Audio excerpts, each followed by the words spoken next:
पंतप्रधान नरेंद्र मोदी यांची नाशिक जिल्ह्यातील पिंपळगाव येथे सभा होत आहे। कांदा उत्पादक शेतकऱ्यांना या सभेतनं काय अपेक्षा आपण त्यांच्याकडून जाणून घेऊ। काय सभा आहे उद्याला, काही अपेक्षा आहे, काही घोषणा तर करणार नाही पण भाषणामध्ये अपेक्षा तर भरपूर आहे। कारण शेतकऱ्यांची बाजू घेणारा पक्ष हा भारतीय जनता पक्ष आणि शेतकऱ्यांचे कैवारी म्हणून सन्माननीय मोदीजींकडे शेतकरी बघत आला।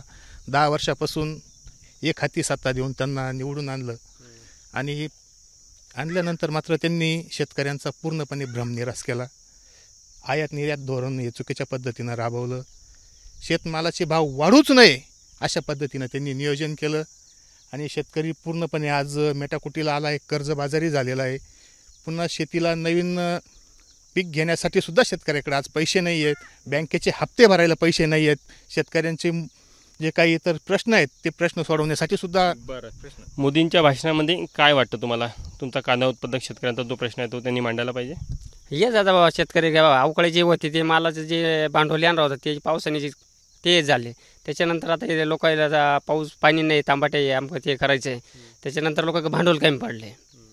कांद्याच्या भावासंदर्भात त्यांनी आपली भूमिका स्पष्ट करावी असं वाटतं तुम्हाला भाषणात? हो, आता कांद्याचा प्रश्नामध्ये सगळ्यात महत्त्वाचा मुद्दा असा आहे की जागतिक बाजारपेठेमध्ये कांद्याला मागणी होती।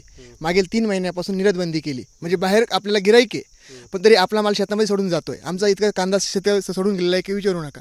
आणि आजही त्यांनी काय केलं, कांद्याची निर्यातबंदी उठवली इलेक्शनच्या समोर येता, पण त्यामध्ये पण निर्यात शुल्क वाढवून दिलं। 40% 45% निर्यात शुल्क लावलेलं आहे, त्यामुळे कांद्याच्या भावावर परिणाम झाला आहे। आणि आज काल परवा आमच्या भागामध्ये इतका कांद्याचं नुकसान झालेलं आहे की ते कांदा आज आम्ही ठेवायचा कुठे आणि करायचा काचा प्रश्न तयार झालेला आहे। तर मला एक सांगा, काय अपेक्षा आहे? म्हणजे निर्यात बंदी उठवली पण भाव नाही।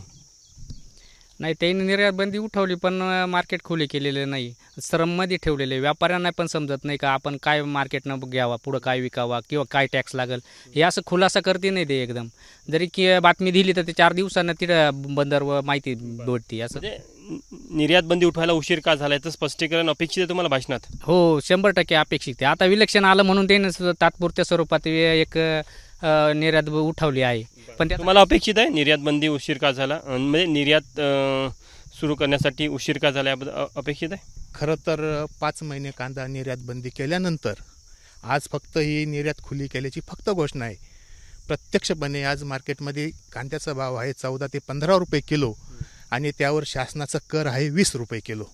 म्हणजे शेतकऱ्यांनी कष्ट करायचे, त्याला फक्त 14 रुपये मिळणार, शासन काहीच करत नाही। निर्यातीवर त्यांना आणखी निर्बंध लावणार, काहीच न करता शासन मात्र त्याच्यावर निर्यात बंदी उठवली आणि निर्यात शुल्क वाढवलं, सारखंच झालं असं वाटतं? हो, 100% सारखं झालं। मार्केट आज शेतकऱ्याला मिळालं पाहिजे ना, काय निर्णय घेतला त्याचा इनपुट शेतकऱ्याला मिळाला पाहिजे ना, तो मिळत नाही ना। आजही 10 वर्षापासून तेच तुमचे 10-12 रुपयेच कांदे विकताय। निर्यात शुल्कीमुळे नवीन निर्यात धोरणासंदर्भात काही फायदा शेतकऱ्यांना होताना दिसत नाही? सध्या तरी फायदा काही दिसत नाही आहे, कारण की निर्यात बंदी उठवली पण आता आम्ही बंदरावर चौकशी अशी झालेली आहे की इथून जे व्यापाऱ्यांनी माल तिकडे पाठवलेला बंदरावरती JNPTला वगैरे, तर 4 दिवस त्यांच्याकडे आदेशच गेलेला नाही की निर्यात शुल्क किती लावायचं आहे। त्यामुळे साधारण आमचे मार्केट भाव 2 दिवस वाढले, नंतर परत 8 दिवस मार्केट भाव पडलेले आहेत। आणि विशेष म्हणजे आता मोदी साहेबांची उद्या सभा आहे, आजही मार्केट बंद आहे आमच्या शेतकऱ्यांचं। आजकाल आमच्याकडे पाऊस झालेला आहे, उद्या मार्केट बंद आहे। साहेबांनी मार्केटसुद्धा त्या ठिकाणी सभा घेत आहे की ते आमच्या शेतकऱ्यांच्या मालाचं नुकसान होतं आहे। ठीक आहे, आपण बघू शकतो पंतप्रधान नरेंद्र मोदी पिंपळगावमध्ये सभा घेत आहे। कांदा उत्पादक शेतकऱ्यांचा संपूर्ण पट्टा आहे, त्यामुळे आचारसंहितेमुळे ते घोषणा करणार नाही, मात्र कांदा धोरणासंदर्भात निर्यात धोरण असेल किंवा भाव असेल या संदर्भात पंतप्रधान नरेंद्र मोदी काय भूमिका मांडतात याकडे शेतकऱ्यांचं लक्ष असणार आहे। कॅमेरामॅन अमोल देशमुखसह तुषार कोहळे, ABP माझा, पिंपळगाव, नाशिक। ABP माझा, उघडा डोळे बघा नीट।